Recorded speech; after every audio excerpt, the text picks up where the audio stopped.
Bonjour à toutes et à tous et bienvenue dans ce nouveau numéro de Vétérans, l'émission qui rend hommage aux personnalités qui ont marqué l'histoire de la culture, de l'art, du divertissement ivoirien et africain. Aujourd'hui, nous sommes devant le Edixon Live Studio, un lieu mythique de la musique, et nous allons recevoir un monument de la musique ivoirienne. J'ai nommé Monsieur David Taïro. Allez, suivez-moi.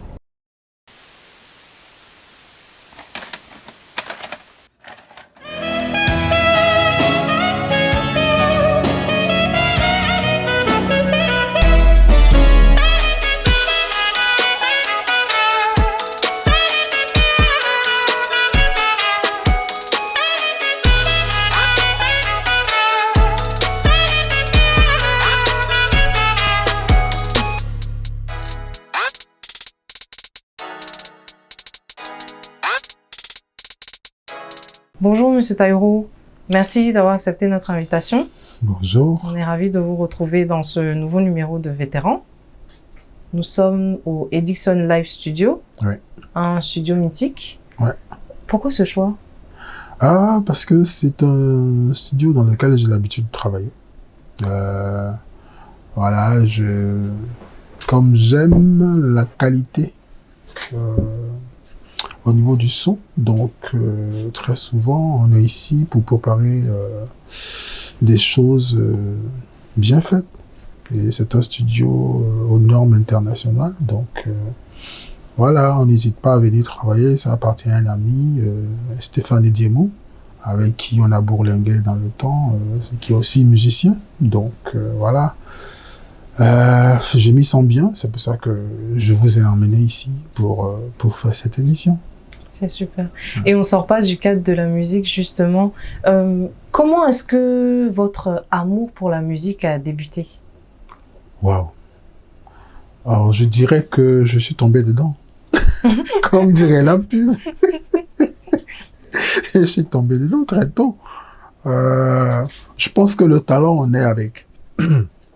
Maintenant, il y a certaines personnes qui le découvrent tôt, comme moi, par exemple, et il y en a qui le découvrent tard. Et moi, j'ai eu la chance de baigner dans dans cet univers-là, justement, où il y avait de la musique partout autour de moi. Vous voyez, j'ai deux grands frères qui ont été batteurs. Alors, dans la cour familiale, il y avait trois qui avaient ce qu'on appelle l'ancêtre des CD, des tourne-disques, voilà, avec des vinyles. Et il y avait trois dans la cour. Il y avait les grands frères, donc moi je me baladais chez chacun pour écouter la musique, puisque chacun d'entre eux écoutait différents styles de musique. Bon, le premier, c'était lui, le soulman, c'était la musique américaine de l'époque. Wilson Pickett, James Brown et tout ça, il écoutait. Le deuxième, lui, il était super. Son artiste préféré, c'était Coupé Cloué, la Begin. Tout ce qui était musique des Antilles, Caraïbes et tout ça. Et le troisième, bon, lui, il était très afro, quoi, tu vois. Tout ce qui était Kabasele, Fela, Kuti, Sonny Okosum, tout ce qui marchait dans l'Afrique au niveau dans les années 70, et voilà. Et j'ai baigné dans tout ça. Maintenant, la cerise sur le gâteau, c'est ma maman qui chantait dans un groupe traditionnel, voilà. Et puis, voilà, quand on sort de la cour, à droite, il y avait ce qu'on appelait un disquaire. C'est un commerçant d'origine nigériane qui vivait à Divo, qui s'appelait Amos, qui avait une boutique, une double boutique, c'est-à-dire studio photo et vente de vinyle. Voilà. Et donc, la musique résonnait tout le temps. Donc, quand je dis tout à l'heure que j'ai baigné dans ça depuis ma naissance, j'ai vraiment baigné dans ça. Il y avait que de la musique autour de moi. Donc, je pouvais pas échapper. Vous passiez beaucoup de temps chez le disquaire? Très souvent, très souvent. Je file un petit secret, c'est que quand je venais de l'école, quand on rentrait à la maison vers 17h et tout ça, on ne m'avait jamais vu en train d'étudier le soir. Et ça, c'était les palabres avec ma maman parce que mes cousines, mes cousins, tout ça, voilà, tous les soirs, ils étaient là en train de plancher, écrire, étudier. Moi, je faisais jamais ça. Quand je viens de l'école, je jette mon sac et puis je suis assis devant la boutique d'Amos en train d'écouter toutes les nouveautés, tout ça. Mais ça blaguait les gens parce que moi, j'avais un secret.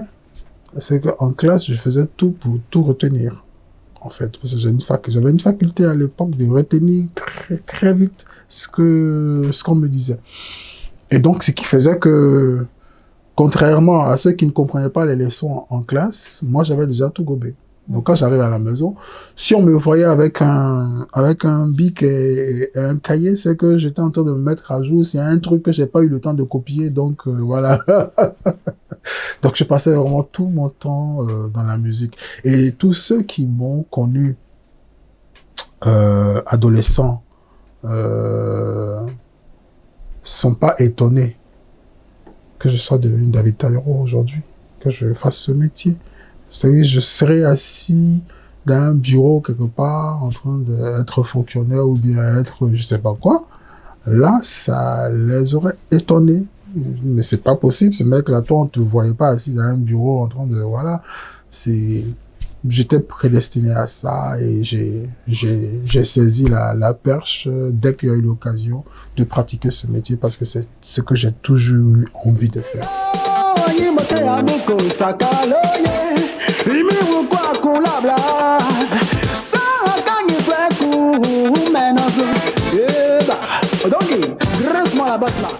Vous avez eu le courage de suivre votre voie. Exactement. Est-ce que lors de ce parcours, vous avez senti peut-être des réticences au niveau de vos parents ou vous avez vraiment été encouragé dans cette voie-là? C'est même pas des réticences. Il y avait un refus catégorique de la plupart des parents. Il y a peut-être un grand frère qui m'a soutenu, personnel.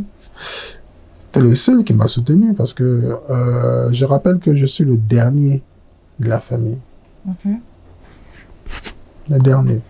Alors, quand vous êtes le dernier d'une famille, c'est-à-dire tout le monde a les yeux rivés sur tout ce que tu fais, on veut tout contrôler, voilà, et tout ça. Ah ouais, t'as le temps de faire la musique, tu peux faire ça tout le temps. Il faut que tu ailles à l'école, je dis. Et il est arrivé un moment où c'est pas tout le monde qui a cette chance-là. Parce que en 1985, il y avait l'occasion de passer au stade professionnel. Et les conditions étaient réunies pour ça. On devait enregistrer Kakouanaze. Il y avait toutes les opportunités qui s'offraient à nous de faire une carrière nationale, africaine et internationale. On avait le plus grand producteur de musique de Côte d'Ivoire avec nous.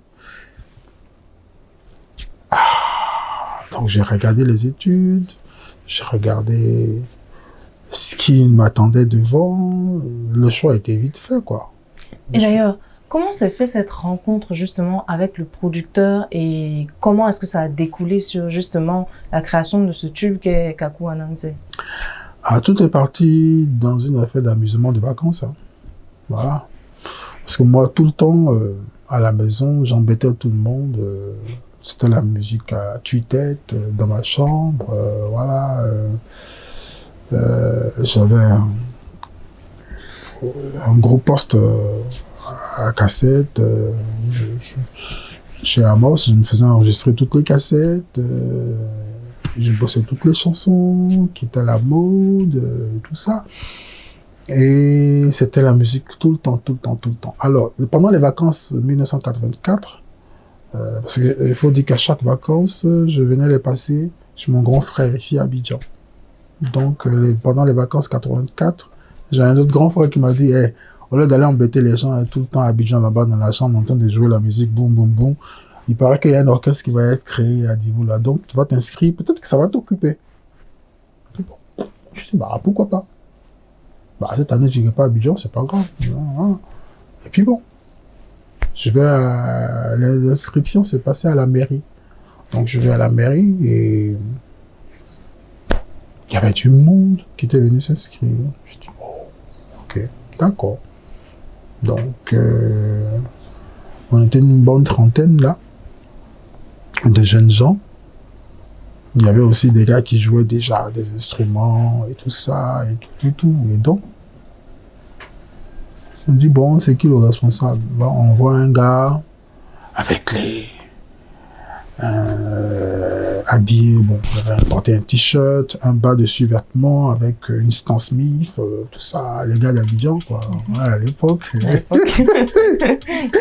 La cigarette, pardon, dans la bouche et tout ça. Tu sens que le mec, c'était un certain Marcelin Yassé, en fait, qui était venu pour nous superviser.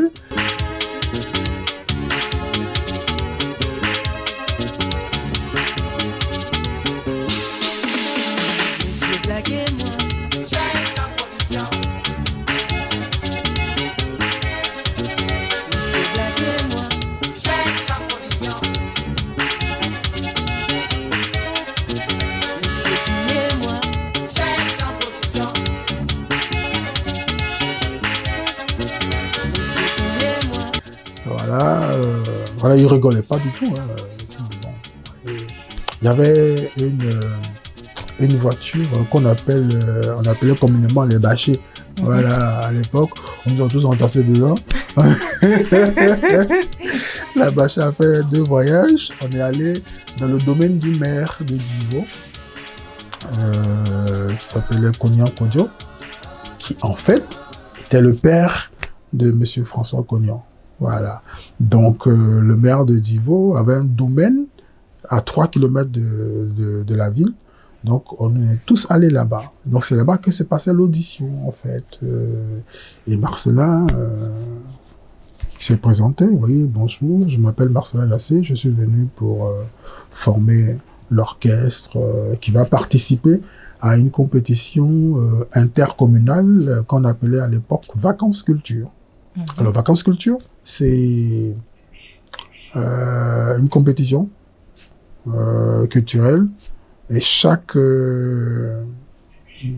commune qui doit participer doit représenter 4 ensembles artistiques, c'est-à-dire orchestre, chorale, chorégraphie, et puis, bon, on appelait ça ballet à l'époque, voilà, et puis une troupe théâtrale. Donc, ça fait 4 ensembles artistiques. Les arts de la scène. Voilà. Donc, et ça s'est passé à Yamoussoukro. Donc, vous voyez, il y avait tout. Ça descendait de partout de la Côte d'Ivoire. Et c'était l'effervescence à Yamoussoukro chaque vacances, quoi. Et en 83, d'Ivoire avait participé, mais était handicapé parce qu'il n'y avait pas d'orchestre, en fait. Voilà. Donc, le maire a voulu réparer ça en dotant des Ivo, voilà, un orchestre.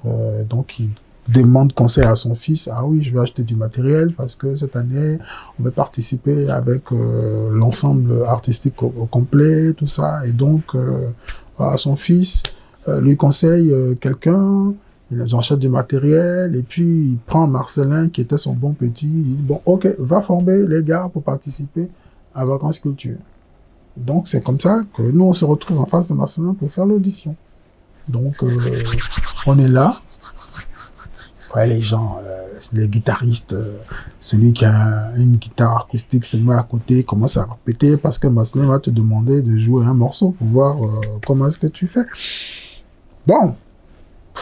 Moi, j'étais pas du tout impressionné parce que, bon, c'était l'insouciance, l'innocence. Nous, on venait pour s'amuser, en fait. Vous aviez quel âge à cette époque? En 84, j'avais 16 ans. Voilà. Donc, on venait pour s'amuser.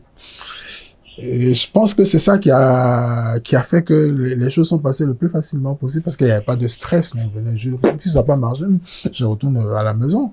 Voilà. Tranquille, quoi. Et c'est dans le regard de Marcelin, sa façon de faire, que j'ai vu que le mec là, il est sérieux dans son affaire. Et quand on vous met à droite, ça veut dire que vous avez été retenu. Quand on vous met à gauche, on dit au revoir, quoi. Et comment est-ce que vous avez... Bon, moi, j'arrive. Moi, on se met là, et puis, bon, on est assis, on est aligné, et puis, bon, c'est pas... Voilà. Et quand mon tour est arrivé, je me rends compte que j'étais le plus petit dans le... dans tous les postulats. Et toi, tu fais quoi ici? Dès le départ, il te descend, quoi, tu vois. Donc, toi, tu fais quoi ici? Je dis, non, je suis venu pour faire partie de l'orchestre. Il dit, ouais. Mais c'est pour faire quoi? Je dis, pour chanter. Il dit, ah bon? Tu chantes? Je dis, oui, je chante, monsieur. Il dit, bon, d'accord, là, au micro. Tu sais chanter quoi? Et la première chanson qui me vient tout de suite à l'esprit, c'est Danser, danser, yeah, African Typic Collection, no, no, ouais, ma cosa, de Sam Thomas. Danser, danser, yeah, African Typic Collection. Danser, danser, yeah, African Typic Collection. Comme ça. Ah ouais? Bon, ok. Tu connais une deuxième? Il dit, oui. Il dit, bah, à l'époque, en 84, c'était l'émergence du Makossa.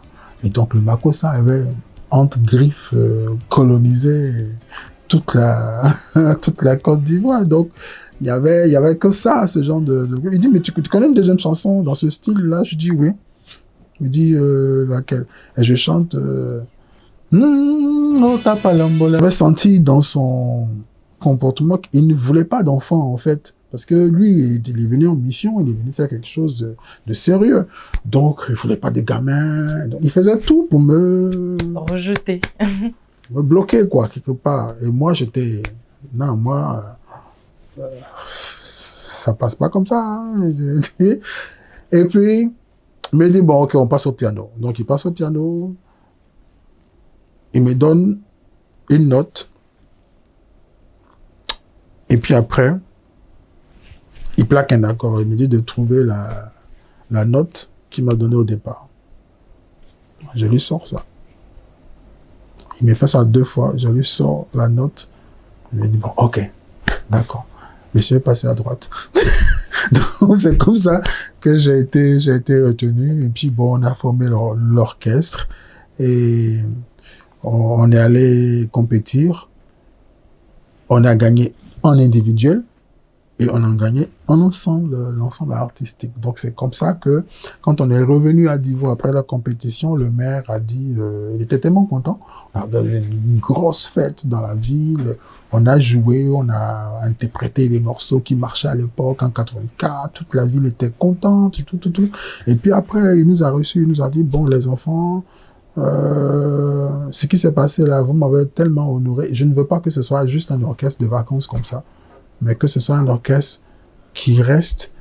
Et comme ça, quand les artistes vont venir jouer à Divo, ils n'auront plus besoin de déplacer d'orchestre d'Abidjan pour venir jouer ici. Il y aura un orchestre sur place qui va les accompagner. Donc c'est comme ça qu'on... on était tous contents et puis bon voilà, on a commencé à répéter les chansons des gens. Alors à l'époque on a accompagné Diane Solo, Aïcha Koné, Reine Pélagée, François Louga, Baïs Pinto, tout ce qui était grosse vedette de la musique.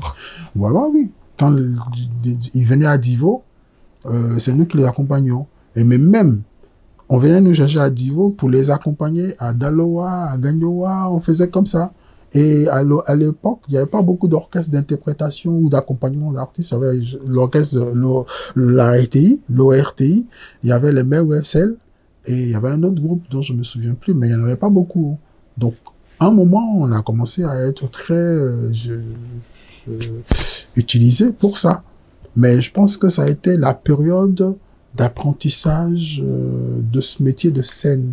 Parce qu'au contact, en accompagnant ces gros artistes-là, pendant les concerts ou pendant les balles, c'était une façon en nous d'apprendre réellement ce métier de scène. Et ça nous a beaucoup aidé. C'est donc cet orchestre qui est devenu par la suite le groupe Ouya? Oui.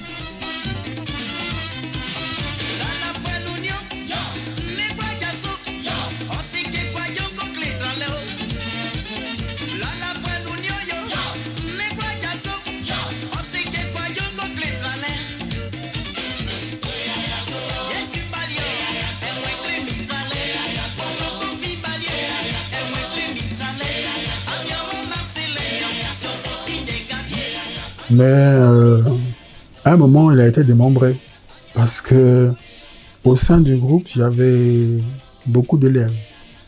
Donc, après les vacances, il y en a qui ont été affectés dans d'autres villes, d'autres ont eu leur soit le BPC ou le bac, donc il y en a qui sont venus à l'université à Abidjan, et donc comme ça, chaque fois qu'un membre partait, Marcelin le remplaçait par un de ses amis avec qui il faisait déjà ce qu'on appelle un griffe, les gombo ici à Abidjan. Donc le premier bassiste qui est parti, Billy Coast, en fait Billy Coast est le père du deuxième chanteur de Zouglou Makers, Willy. Ah. Voilà, qui a été... Il y a... Rien ne se perd, hein. Oui, c'est ça, tout se transforme. Voilà. Donc, Billy, quand c'est un parti, voilà, Marcelin a fait appel à César, qui est venu à la basse. Après, le batteur Anissé, il est parti aussi. On a fait venir Billy, mais avant que Billy n'arrive, moi, je suis devenu batteur-chanteur. Donc, après, le guitariste Abadé aussi a été muté dans une autre ville. Donc, Marino est venu à la guitare, au chant. Et c'est comme ça que, voilà, les brèches ont été colmatées. Et on est reparti, mais avec maintenant de nouveaux objectifs, puisque le fils du maire, François Cognan, cherchait justement à produire un groupe d'artistes, parce qu'il a eu à révéler Nayanka Bell, il a produit Ernesto JJ, il a produit pas mal d'artistes, il a révélé, c'est lui qui produit aussi la fameuse chanson, la première version qui a fait le tour du monde, Amio, de Bébé Manga. Il en a produit tellement, découvert tellement d'artistes, révélé tellement d'artistes. Il voulait quelque chose d'autre. Il a dit à son père, en tout cas, le groupe que tu as, je vais en faire un groupe vedette. Parce qu'il n'y a pas de groupe vedette. Voilà, il y avait des orchestres qui accompagnaient, il y avait des gars qui faisaient 2-3 petites choses, mais il n'y avait pas de groupe vedette comme les groupes américains, comme Kassav, comme Kool and the Gang, des groupes, vraiment un groupe vedette. Jackson 5, voilà. Bon, tout à fait orchestre, mais voilà. Donc, il a eu son idée. Il en a parlé à son père. Et puis, bon, voilà, ils ont eu la... Comme lui, il avait le flair très aiguisé, il détectait des choses 50 ans avant tout le monde. Donc, il y a eu le concept des paysans musiciens, qui était un message du chef de l'État à l'époque pour essayer de contrecarrer l'exode rural, l'exode massif de la jeunesse qui venait vers Abidjan pour se chercher. Il y a les terres. Elles sont là, les terres appartiennent à vos parents, donc il faut les mettre en valeur. Et donc, d'où ce message de Kako Anazel, prends ta daba pour aller travailler la terre. Ça a d'ailleurs beaucoup dû plaire au père fondateur, au feu voyou, ce titre. Oui, parce que entre-temps, le père Cognan était un homme politique, aussi de la région de Yamsoko, mais bon, aussi parenté au Fobani. Donc, le président avait beaucoup apprécié l'idée que des jeunes musiciens prennent ce message-là, le mettre en musique pour sensibiliser. Voilà. Et le geste a beaucoup été apprécié, en tout cas à l'époque. Et Kako Anazel est venu à un moment où la musique ivoirienne avait besoin de fraîcheur. De fraîcheur tant au niveau de la créativité, tant au niveau de la technicité même des enregistrements et tout ça, parce que nous étions la génération ordinateur, la première génération ordinateur. Voilà. Nous faisions la musique par ordinateur, assistée par ordinateur. Et ça, on voyait ça à la télé, c'était les Blancs, les Américains qui le faisaient, mais en Afrique, en Côte d'Ivoire, on a été les pionniers de ça. Et voilà, tous les instruments que les gens jouaient live, nous on les reproduisait avec l'ordi et tout ça.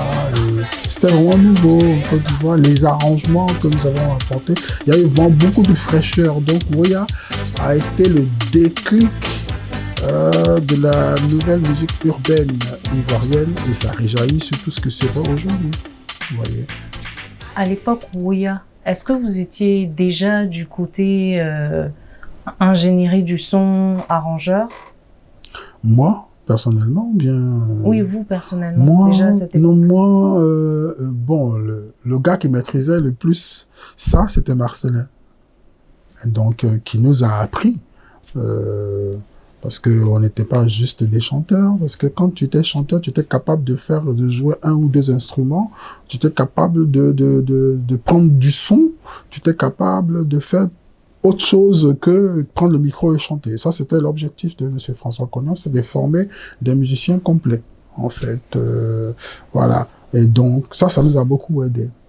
Ça nous a beaucoup aidé, puisque moi, après l'aventure, Roya, j'ai écumé les studios d'enregistrement pour compléter mon expérience. C'est ce qui, d'ailleurs, a fait que plus tard, j'ai eu envie de faire les arrangements, comme Marcelin et tout ça, voilà.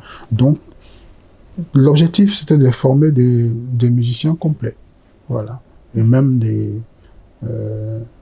des hommes d'affaires dans la musique aussi. Ouais. C'était important.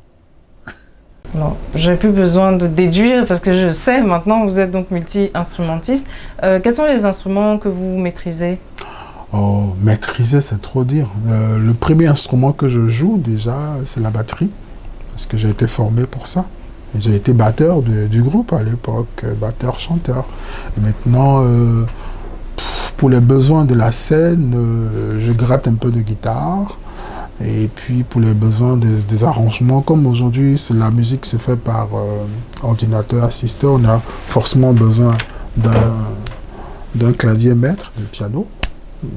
Voilà, donc et puis je joue d'autres petits instruments traditionnels que j'essaye de maîtriser pour compléter un peu les... Voilà. J'adore un instrument qui s'appelle le saxophone. Mais je préfère... voilà, j'aime pas prendre la place des gens. Mm-hmm.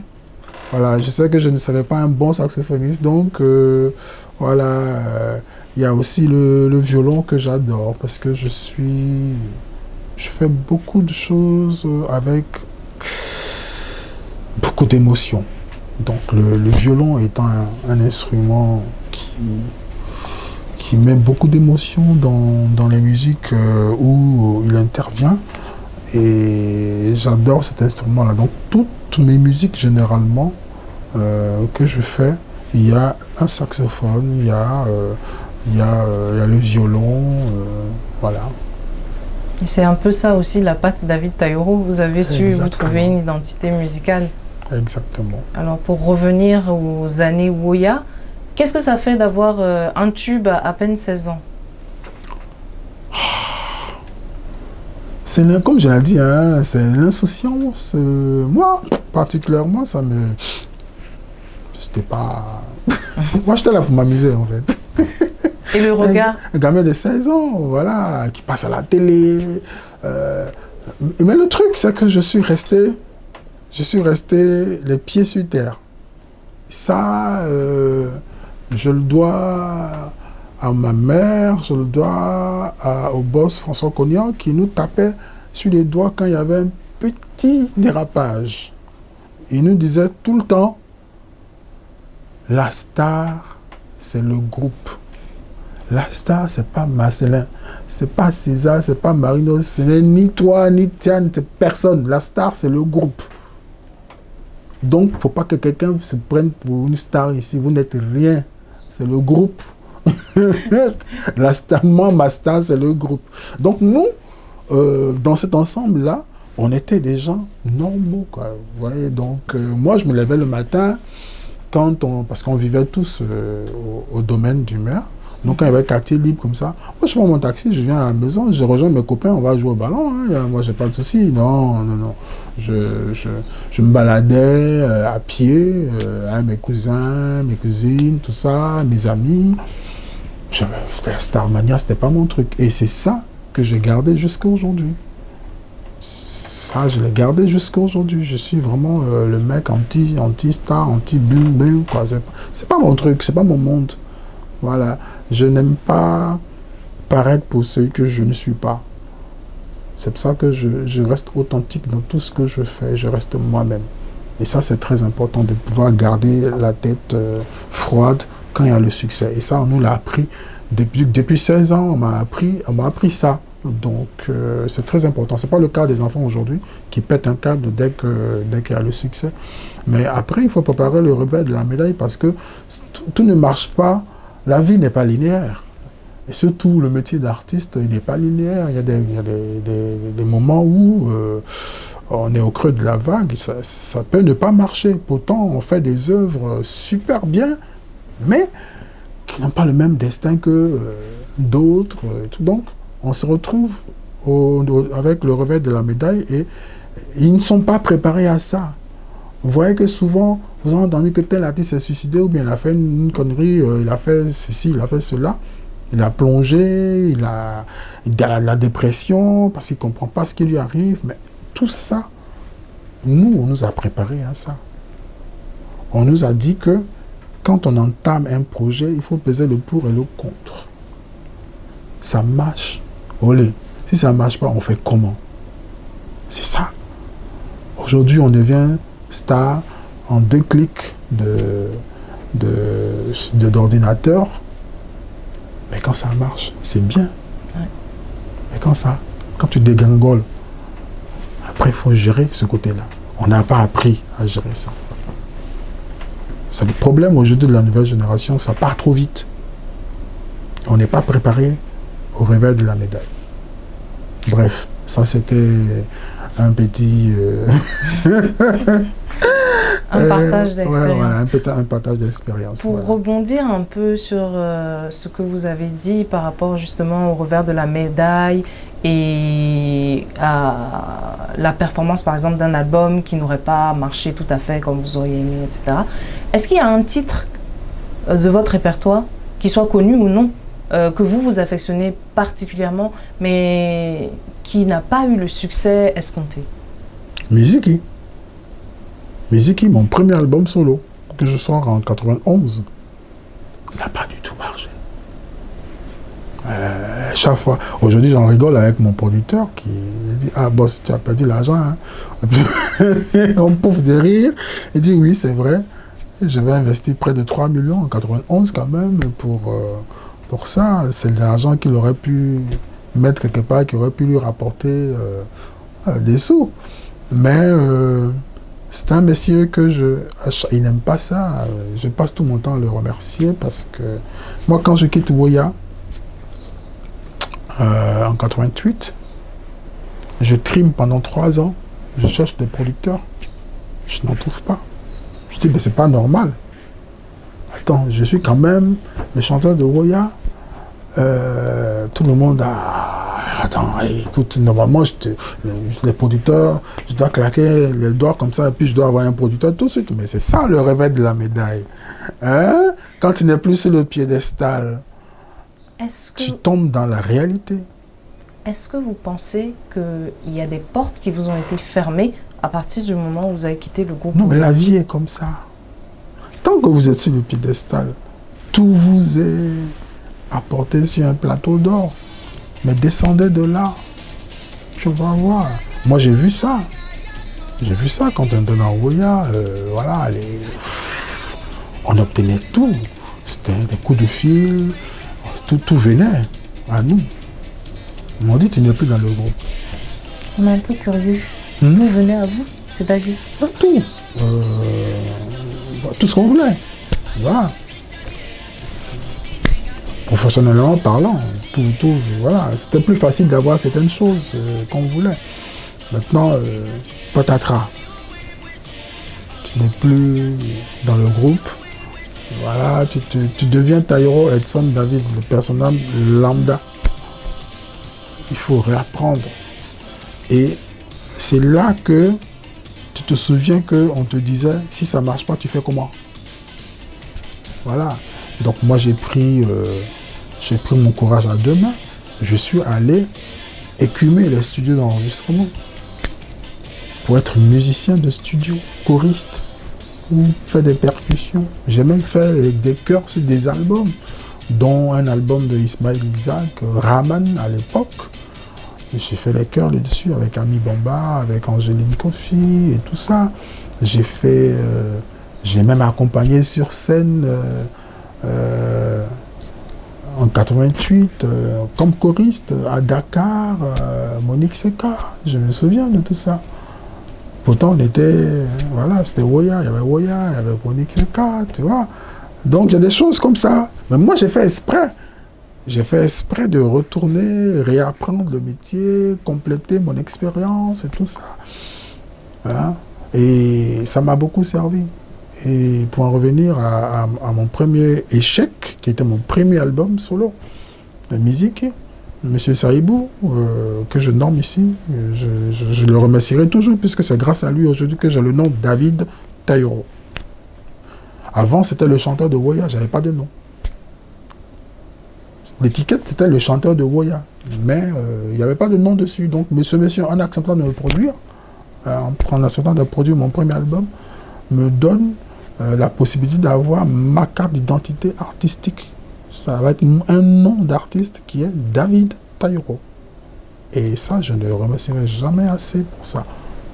Comment s'est fait cette rencontre avec ce monsieur qui vous a donné votre chance en tant qu'artiste solo? Monsieur Saïbou était un grand producteur de l'époque. Il avait produit les Diane Solo et tout ça. Et moi, j'en avais marre de chercher des producteurs. Je vais ici, on me dit, oh, tu as 20 ans, tu peux encore aller à l'école, tu ne fais pas rentrer. Mais si, on m'a dit ça. On m'a dit ça. Hein? Tu as 20 ans, tu peux retourner à l'école. Tu travaillais bien à l'école en plus, et puis tu as laissé, tu es parti faire musique.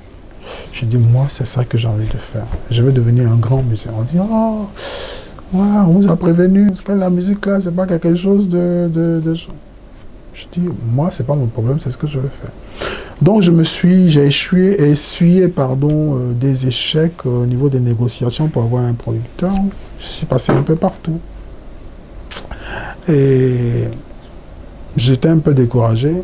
Je suis allé m'asseoir chez ma maman à Divo. Elle m'a dit, c'est pas grave. Ça va aller. Donc j'étais là tous les jours, je travaillais. Et j'ai laissé ma maquette à un ami du lycée, Kofen, Ignace Kofi. J'ai laissé la maquette. Et c'est lui maintenant qui s'est baladé. Quand il trouve un producteur, il lui fait écouter. Il dit, ah, j'ai mon ami là. Et il ne disait pas que c'est l'ancien chanteur de Woya. Il dit, j'ai un ami qui chante bien, voilà sa maquette, tout ça. Et donc, M. Saïbou, il le rencontre et puis bon, il lui fait écouter.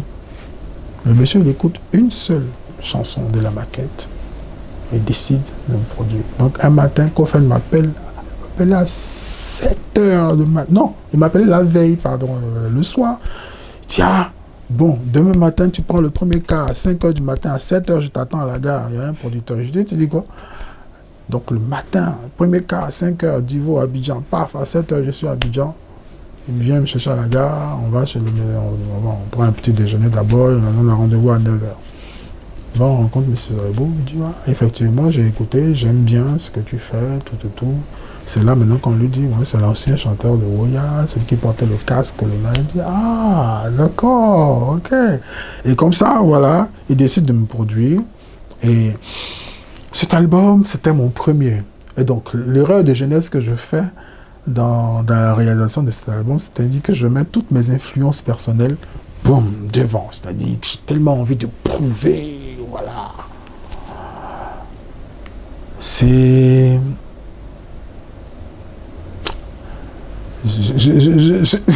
Quand j'en parle, j'ai encore des frissons parce que j'ai mis vraiment tout ce que j'avais. mes influences de chanteur soul à l'époque, parce que c'est ça, c'est de là que je viens en fait. Moi, je suis de l'école soul, old school. Donc, les envolées, je compose mes chansons, je les trie, on prend 6 dedans, on enregistre. Mais ce que j'oublie, c'est que je viens d'un groupe qui a fait et qui faisait de la musique festive. Donc les gens m'ont connu dedans. Donc moi, je fais une rupture totale.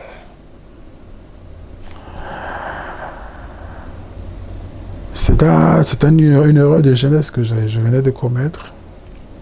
Les gens ont écouté l'album, ils se sont dit waouh, ils chantent les gars là.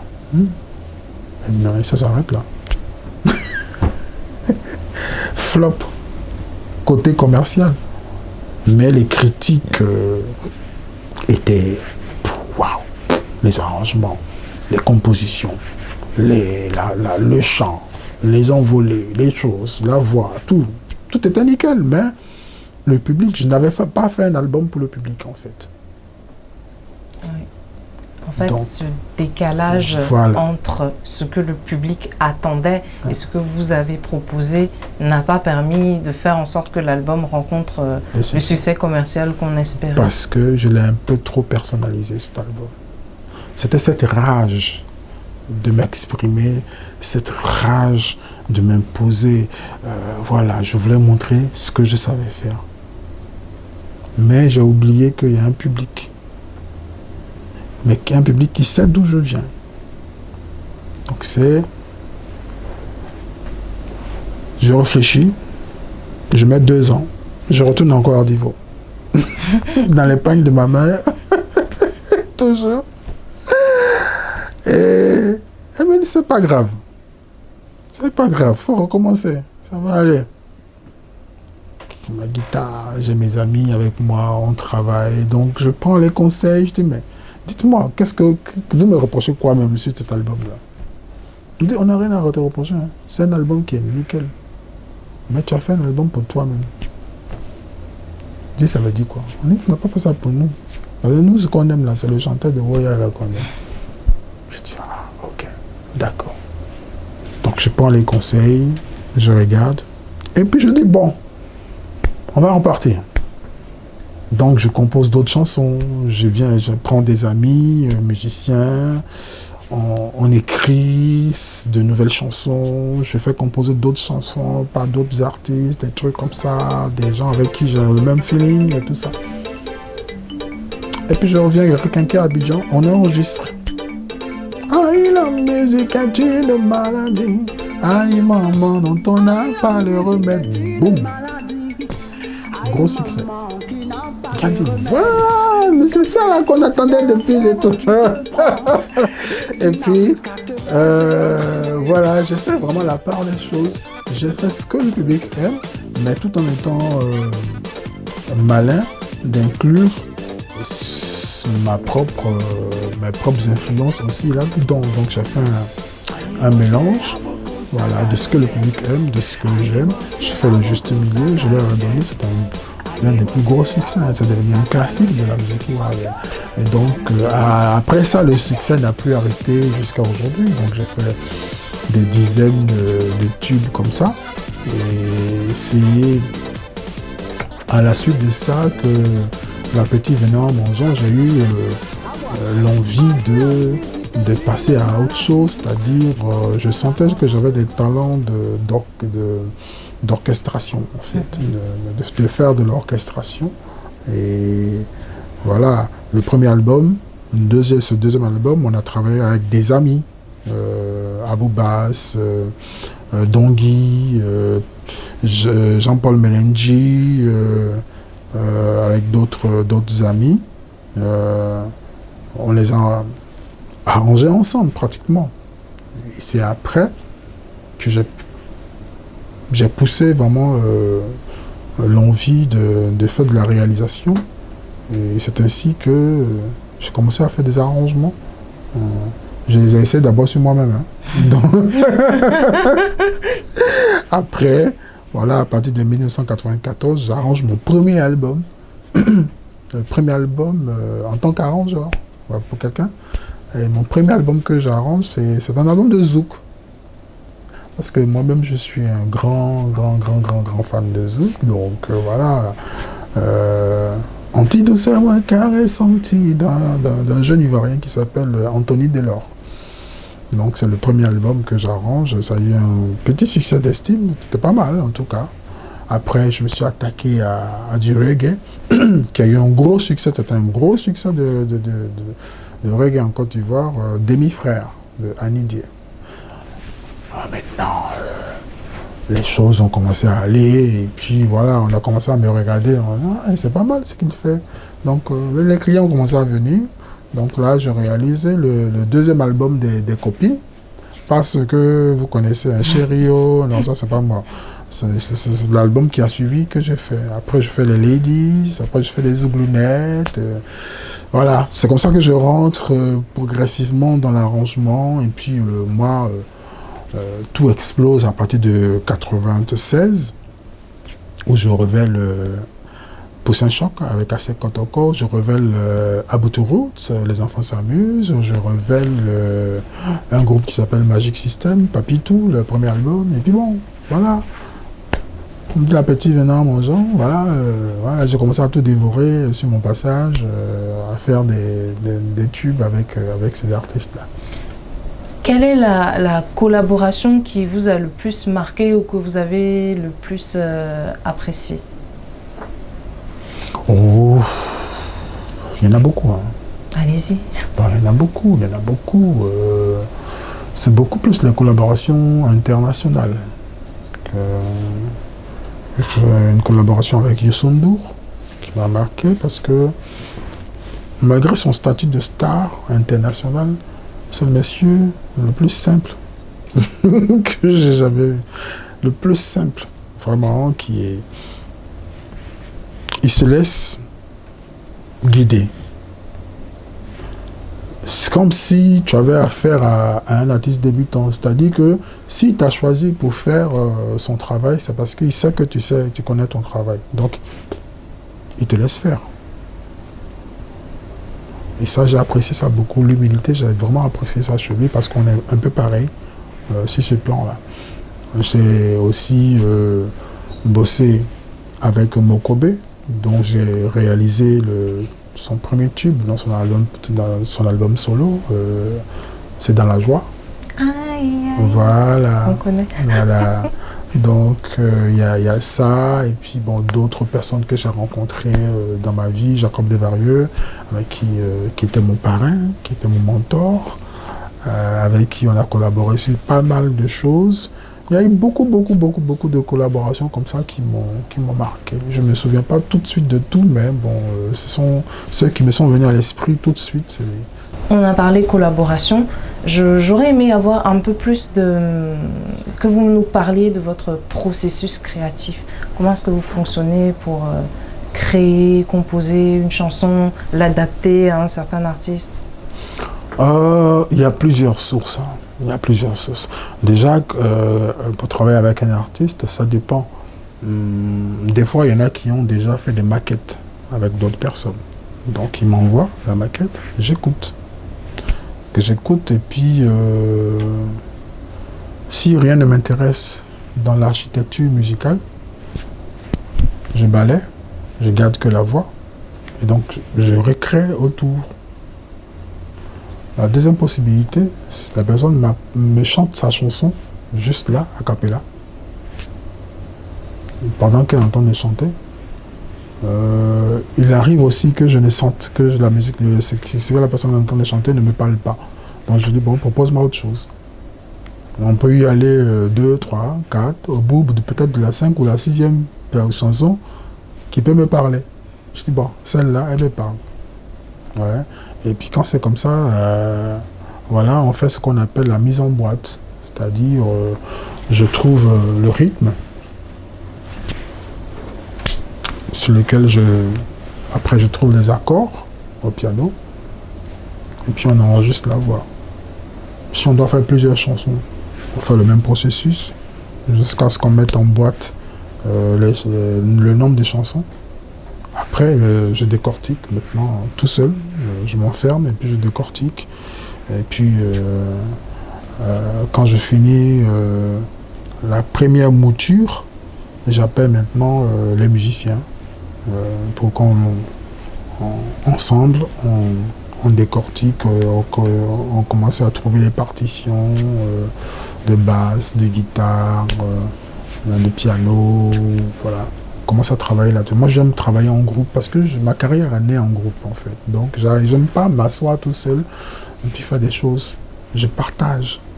C'est pour ça que, si vous avez remarqué, moi, mes choses ne se ressemblent pas.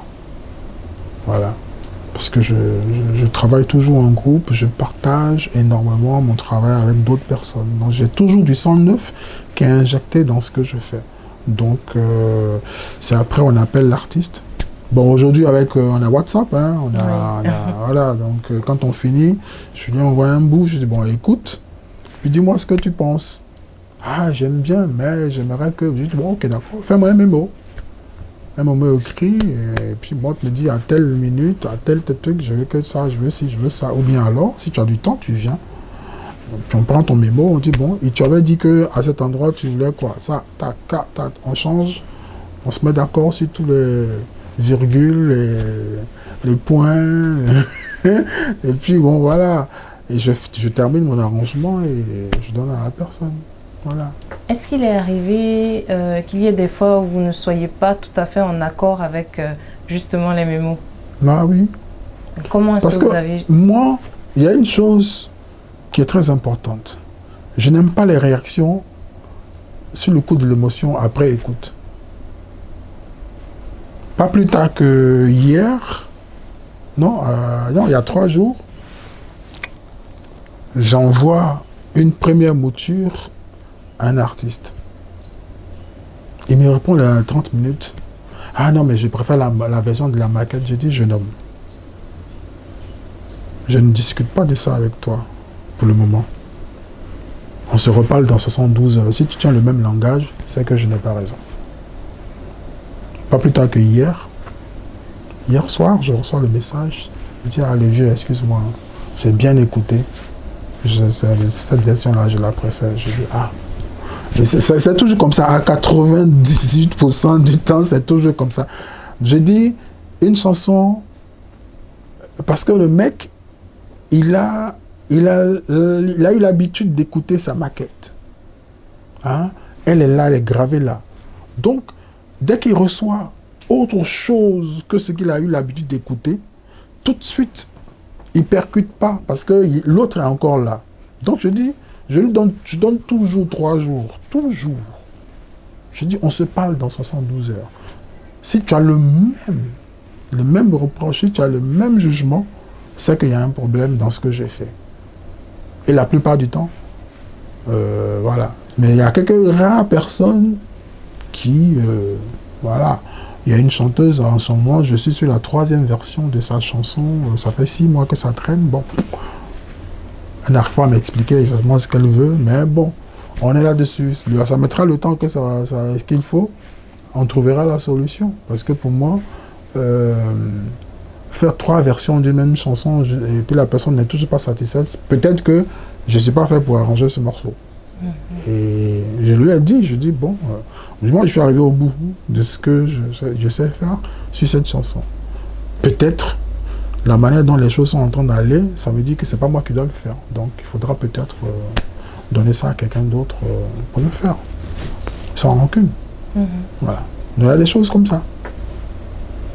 Toujours en parlant de musique, quel est le changement que vous avez pu constater par rapport à l'époque des années 80 lorsque vous enregistriez du son et maintenant que vous êtes de l'autre côté en tant qu'arrangeur et que vous produisez plutôt une nouvelle génération? Il y a beaucoup de choses qui ont changé dans la façon de travailler. Déjà à l'époque, on enregistrait, c'était tout l'orchestre qui était dedans, puis on enregistrait. Donc ça veut dire que il y a eu des mois et des mois de répétition pour composer, pour arranger, pour retenir et pour jouer. ces chansons-là. Donc, il faut remonter peut-être 8, 9, un an, peut-être avant d'enregistrer l'album. Donc, il y a eu des mois et des mois. Donc, il y a eu des mois et des mois de préparation, de répétition et tout ça. Donc, quand on venait au studio avant, c'est qu'on était prêt. Mais aujourd'hui, on est obligé de fusionner l'ancienne et la nouvelle façon de fonctionner. Et quand vous écoutez les albums qui ont été enregistrés il y a 40, 45 ans, vous voyez cette chaleur qu'il y a. Cette chaleur du live, le toucher, le doigté humain, les petites erreurs, c'est tout ça qui fait le charme des prises en studio. Aujourd'hui, on n'a plus ça. On a les machines qui te font les choses de façon très propre, mais c'est bien. Moi, ce que j'aime dans la nouvelle façon de travailler avec les machines, on va vite et propre. Bon, mais on n'a pas tout. On n'a pas cette chaleur de l'analogique, mais techniquement, je crois que les gens sont en train d'essayer de trouver le processus de pouvoir cumuler comment on faisait les prises avant, essayer de se rapprocher de l'analogique, de cette couleur-là, cette chaleur qu'il y avait dans les enregistrements. C'est pour ça que quand on écoute les anciens disques de funk ou même les gros disques africains à l'époque, il y a ce son-là qu'on ne retrouve pas aujourd'hui avec le numérique. Mais bon, je pense qu'il faut fusionner les deux façons de faire. Voilà.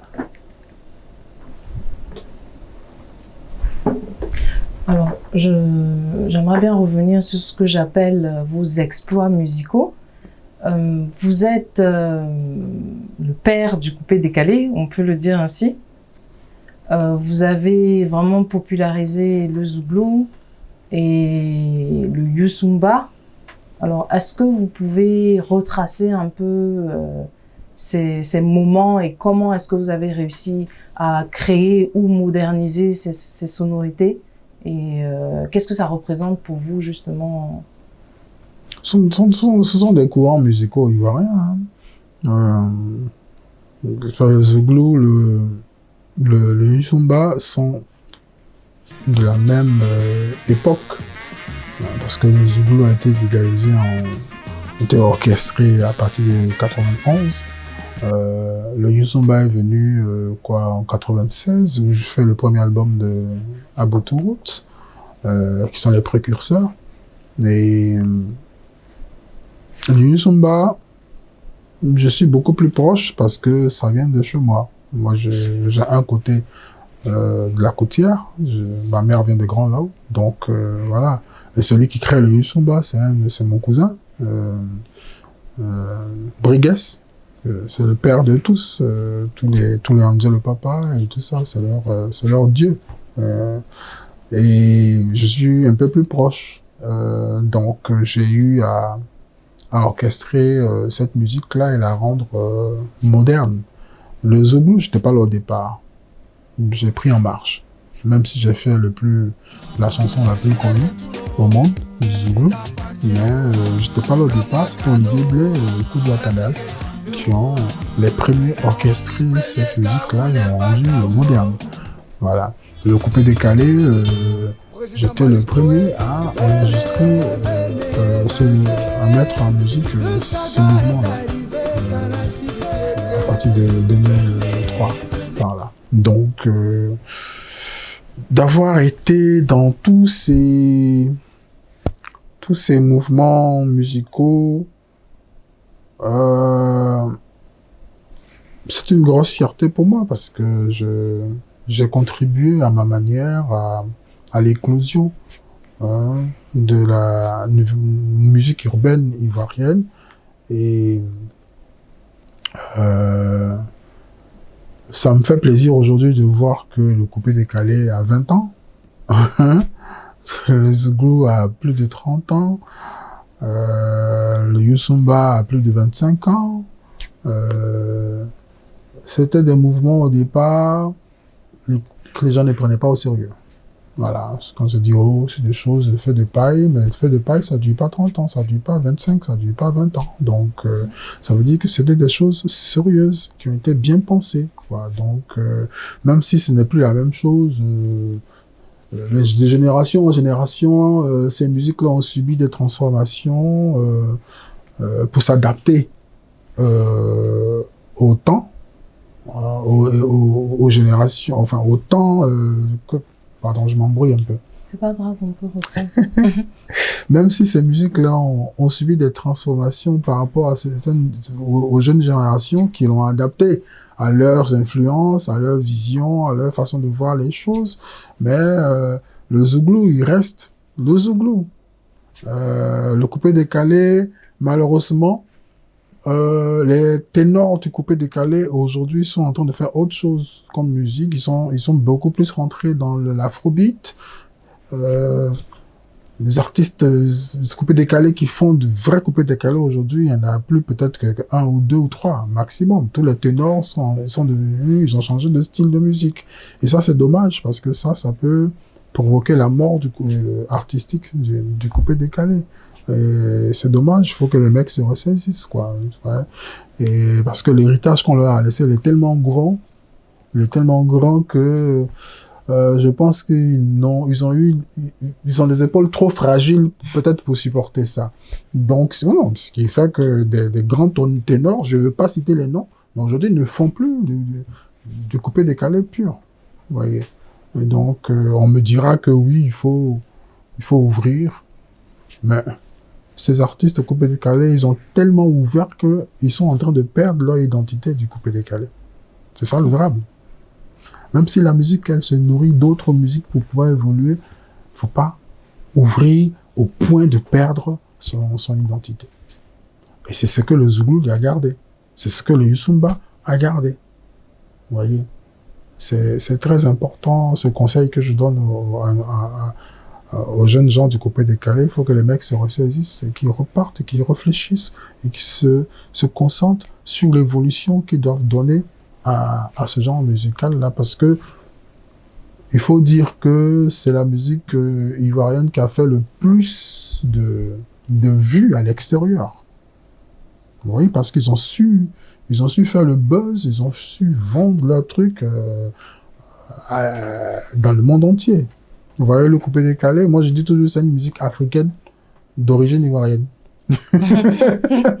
Parce que partout où il est joué, dans chaque partie de l'Afrique qu'il est joué, chacun se retrouve parce qu'il y a un petit quelque chose.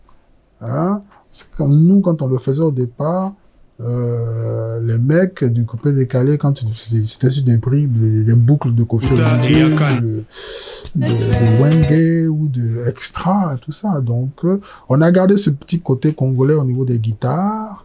On a rajouté autre chose, de Médicis sur le plan rythmique et tout ça. C'est pour ça que ça a beaucoup marché dans toute l'Afrique, parce que toute l'Afrique se retrouvait dans ce genre musical-là. Aujourd'hui, malheureusement, les gars, ils sont en train de faire de l'afrobeat. Bon, okay. Et j'ose aller plus loin en disant que, au départ, c'est l'afrobeat nigérian qui s'inspirait du coupé-décalé énormément et qui se l'est approprié finalement, de sorte à créer une nouvelle tendance musicale. Ils ne l'ont jamais nié. Ils l'ont toujours dit. C'est ça. Et les artistes nigériens l'ont toujours dit qu'on s'est inspiré de eux. C'est ça. Quand on s'inspire de toi, il faut être fier, mais il faut continuer à faire. Donc, il ne faut pas aller dans le dérivé que toi, tu as créé. Voilà, dans le dérivé de ce qu'ils ont créé à partir de toi, ta chose. C'est ça. C'est dommage, mais bon. J'ai envie de vous demander,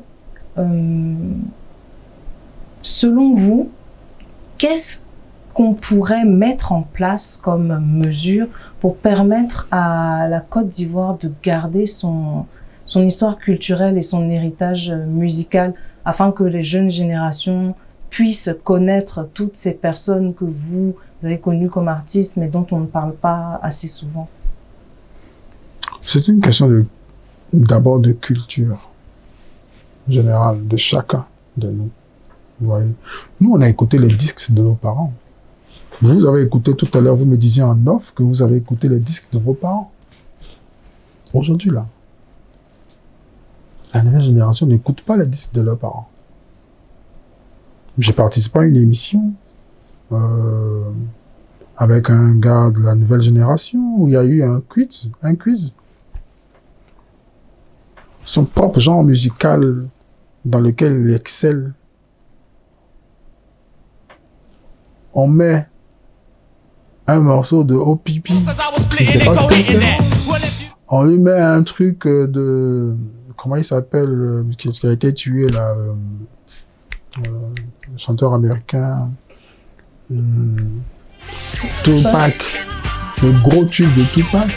Et toi, tu fais du rap, et on te met de gros tubes de Tupac, tu sais pas ce que c'est. On te met au pipi, tu sais pas ce que c'est. Ce sont des classiques. Des classiques. Mais ça veut dire que le mec n'a aucune culture. Pourtant, il se dit rappeur. Mais c'est grave. Ça veut dire que les gars, il y a beaucoup qui n'ont pas cette culture-là. Ils n'ont pas écouté. Les gars, ils s'écoutent pas. Donc, il y a déjà ce manque de... Donc, il y en a qui pensent qu'ils sont là, c'est eux qui ont créé. C'est faux. C'est faux. L'héritage qu'ont laissé ceux qui ne sont plus, les Ernesto DJ, les François Luga, les Amédée Pierre, l'héritage est tellement grand. Depuis les Sœurs Komoé, en passant par tous les autres artistes ivoiriens qu'on laissé des... Aujourd'hui, les Américains, tout ce que vous entendez comme musique américaine, les gars, ils samplent ce que les dévanciers ont fait. C'est comme ça qu'il faut faire revivre les œuvres. Il y a 17 ans, je disais à un jeune chanteur ivoirien je lui disais comme ça que il allait faire un feat avec un guest bon sens. Il s'est roulé par terre, il a commencé à rire. Parce qu'il ne faisait que chanter en anglais. Je dis, mais non, tu n'es pas anglais, tu es un petit baoulé. Même si tu fais du R&B. J'ai même appelé un guest bon sens. Le guest bon sens était prêt à faire le feat avec lui. Il a 17 ans, hein. Il a chanté en anglais jusqu'à son premier truc qui a marché. Le refrain, c'était en baoulé. Moi, je vous dire que, voilà, on a tous nos influences. Moi, il n'a pas été plus américain que moi dans les interprétations, dans les influences, parce que moi, c'était James Brown, c'était Wilson Pickett, c'était Luther Vandross, c'était Stevie Wonder, James Ingram, je peux en citer plein comme ça. Hein? Mais, pour moi, ça a été un véhicule pour atteindre un objectif. J'ai utilisé la technique de chant des gars, mais je ne suis pas un chanteur américain. Je suis un chanteur africain. Donc, ce que je fais de la musique africaine, mais avec des ouvertures sur la musique occidentale. J'inclus des choses, des musiques du monde. Je fais vraiment beaucoup de choses, mais je suis un chanteur. Je reste un chanteur africain, ivoirien. Mon nouvel album, par exemple, il est chanté sur les 14 titres. Il y a 9 titres qui sont chantés en avikam, qui est ma langue maternelle. Je chantais en dida. Après, je chantais en BT, on a de belles langues qu'il faut mettre en valeur. Et moi, ce que je reproche aujourd'hui à la jeune génération, j'ai l'impression qu'on vit en France. Tout le monde chante en français. Je dis, mais vous n'êtes pas des Français, c'est vrai, on est francophone, mais on n'est pas français. Le français, c'est pas notre langue. On a tous, une 60aine de langues ici, mais il faut les mettre en valeur. Il faut les mettre en valeur. Non, mais l'argument qu'il donne, que je trouve tellement ridicule, non, mais je veux qu'on me comprenne à l'international, mais excusez-moi, j'ai failli dire des conneries. J'ai failli dire des bêtises, mais je veux dire, c'est n'importe quoi. Quand on prend toute la carrière de Youssou N'Dour, combien de chanteurs ont été chantés en français? Quand on prend Angélique Kidjo, quand on prend Baba Mal, quand on prend Ismaël Lo, quand on prend, je peux en citer des dizaines, Dobé Niagoye fait sa carrière internationale, il ne chante pas une seule chanson en français. Et d'ailleurs, Youssou N'Dour a été l'un des premiers artistes africains et avoir un tube, un succès planétaire trilingue avec du Wolof. Bah ouais. Salif Keita, Père Assama Mori Kanté, ils ont fait de gros tubes planétaires. Mais on dit, bon, ils chantaient pas en anglais, ils chantaient pas en français, c'est faux. La musique est universelle. La musique est universelle, il y a un seul langage, c'est ce que tu entends là. C'est ce qui te plaît, ce qui te reste dans la tête, c'est tout. On s'en fout de ce que c'est pas qu'on s'en fout, mais c'est une façon de parler, mais je veux dire, là, à la première écoute, ce qui rentre dans ta tête là, c'est ça qu'on retient. Nos parents ont dansé du James Brown ici sans savoir ce que le gars chantait. Tous les petits gars qui ont les kiosques, qui écoutent Bob Marley là, ils pensaient qu'ils comprennent ce que Bob Marley chante. Jamais de la vie. La musique a un seul langage. C'est ce que tu entends, ce qui te plaît, ce qui te reste dans ta tête, dans ton cœur. Et tu retiens. C'est tout. Tu dirais à un bon petit blanc français, bon teint, de te chanter le premier gars, il ne pourra pas. Parce qu'il comprend même pas ce que le gars est en train de chanter. Le seul truc qu'il a retenu là, c'est, on dit premier gars, c'est tout. Tu lui diras qu'est-ce que le gars dit dans tel couplet, il pourra même pas. Il comprend même pas ce que le gars est en train de chanter, parce que le gars chantait en français ivoirien. Donc c'est pas ça le problème. On a un gros problème, on est en train de perdre nos langues. On est en train de... Parce qu'on ne parle pas nos langues, on ne les chante pas. On ne fait pas la promotion de notre culture. Même dans nos films, c'est des musiques étrangères qui illustrent nos films. Je parlais du cinéma, nous sommes là. On peut nous contacter, on peut faire des deals pour dire, bon, voilà, c'est pas toujours une question d'argent. Nous aussi, on a besoin que nos chansons, que nos musiques passent un peu partout. Donc, le cinéma est un canal aussi de diffusion. Quand vous prenez les films de Nollywood, il n'y a que les films nigérians, les musiques nigérianes qui sont passées dedans. C'est comme ça. C'est la main dans la main. Il faut faire la promotion de notre culture. Quand vous regardez un film, on a déjà au niveau des costumes, c'est national. Au niveau de la musique, c'est national. Et c'est comme ça qu'il faut faire. Main dans la main pour qu'on fasse la promotion de notre culture. Et moi, je me bats aujourd'hui. Je dis non, il faut que les jeunes chanteurs aujourd'hui chantent dans nos langues. Et les chansons chantées en langue sont les plus belles. Et je le dis toujours, elles sont les plus belles.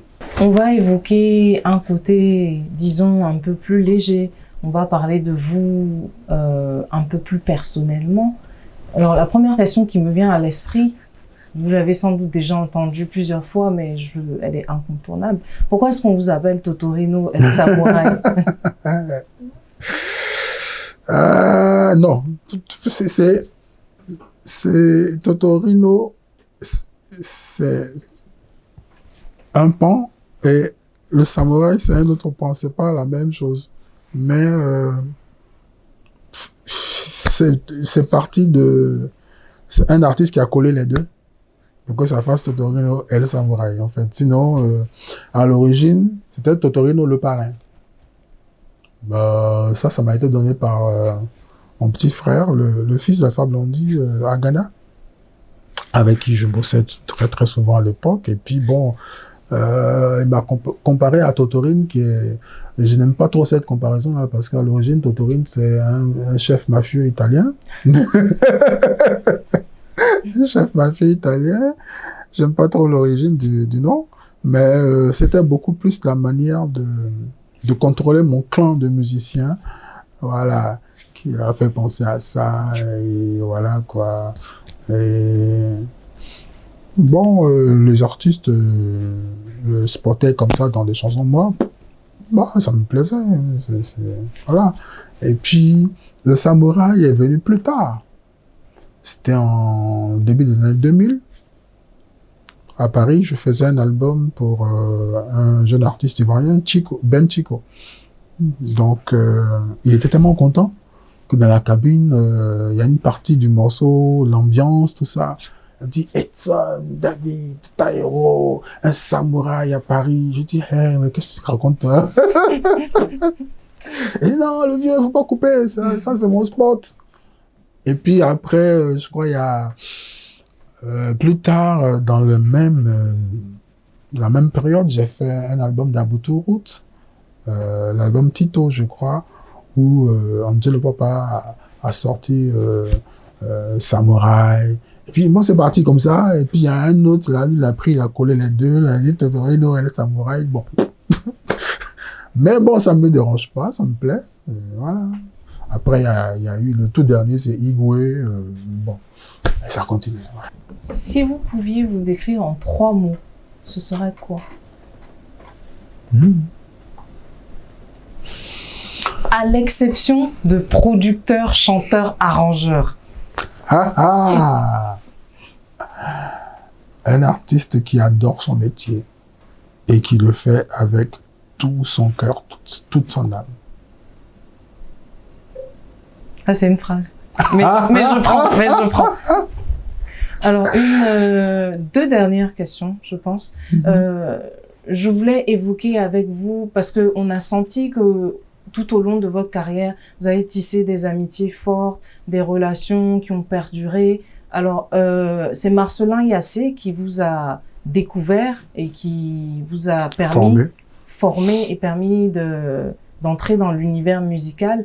Alors, quels sont les rapports que vous entreteniez avec lui et est-ce que, comment est-ce que ce mentorat-là vous a influencé et vous a permis, en fait, d'être l'homme que vous êtes aujourd'hui? Lui, c'était pas un ami, c'était plutôt un grand frère. Donc, on avait des relations de petit frère à grand frère. Mais en même temps, c'était mon chef, c'était le mentor, c'était le maître. Voilà. Donc, tout ce que je fais aujourd'hui, tout ce que je sais faire, c'est lui qui m'a tout appris, en fait. Donc, on avait cette relation-là, cette triple relation de grand frère, petit frère, de maître à élève, de mentor à filleul, voilà quoi. Et ça a toujours été comme ça. Je me souviens même une fois, de temps en temps, hein, quand il me trouvait dans un studio, quand il visitait un studio où j'étais en train de travailler, quand il arrive comme ça, il arrive et me regarde travailler 2 minutes, il dit, bon, allez, petit, lève-toi. Je dis, il dit, lève-toi. Mais en fait, c'est parce que il avait un petit truc qu'il a senti que j'étais en train de faire. Il avait un truc, il dit, lève-toi. Il vient, il prend le piano, tac, tac, tac, tac, il joue. Il dit, bon, voilà, c'était juste pour te mettre sur le chemin. Et puis, il est parti. Voilà, ça m'est arrivé plusieurs fois comme ça, quoi. Voilà, et des fois, je finis des trucs, je dis, bon, chef, tu peux écouter le truc. Il dit, bon, ça, tu vas reprendre. Je dis, mais j'ai fini. Il dit, non, tu vas reprendre. Parce que c'est pas ça.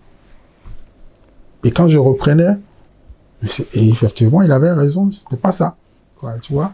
Et le mec qui me connaissait du bout des doigts parce que, bon, c'est lui qui m'a fabriqué. Donc, voilà, quoi. C'était un peu ça. Et la chose négative qui m'a le plus marqué, c'est sa disparition parce que je l'ai vu il est passé chez moi à 17h30 pour récupérer quelque chose.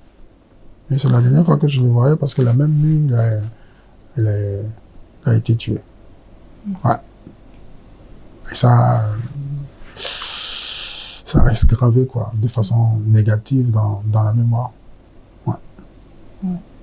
C'est vrai que c'est difficile de perdre quelqu'un qui souvent a beaucoup compté et qui a et dont vous étiez très proche. J'imagine que ça n'a vraiment pas dû être facile.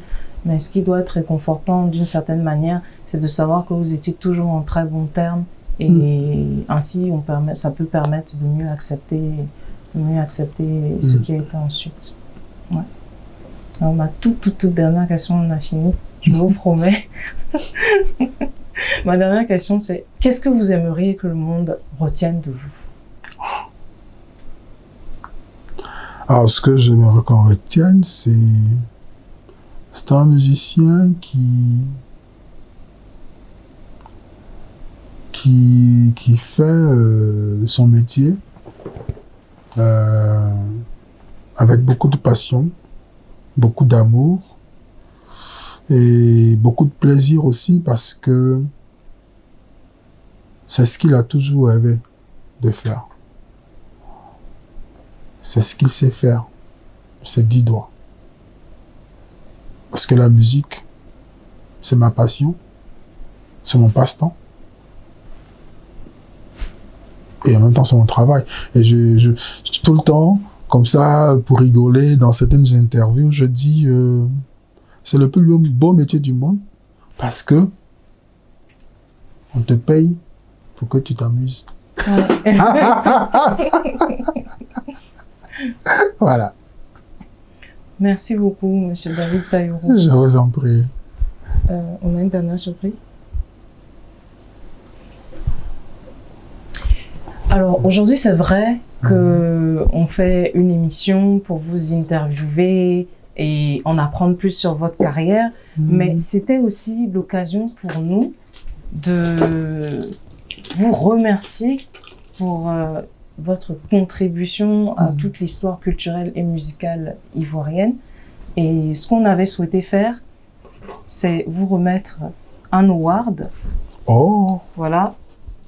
Qui a été confectionné spécialement pour vous. Wow. Wow. Le Award vétéran par STV. Voilà. Oh. Peut-être que je dois mettre dans le... Ouais. Ah, super. Wow. Ah, c'est moi là? C'est moi qui étais... C'est censé être Oui, si, j'ai remarqué. Ah, c'est pour ça que tout à l'heure, on m'avait demandé mes lunettes là. Oh, merci beaucoup. Merci. Je vous en prie. Merci. Et merci à vous. Merci à vous.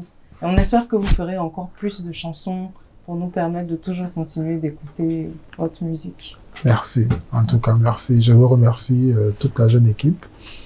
Et bonne continuation et puis plein succès dans vos entreprises. Merci beaucoup. Ainsi s'achève ce numéro. Merci à tous de l'avoir suivi et je vous donne rendez-vous très bientôt pour un nouveau numéro. Restez connectés sur STV, la télé selon votre vision.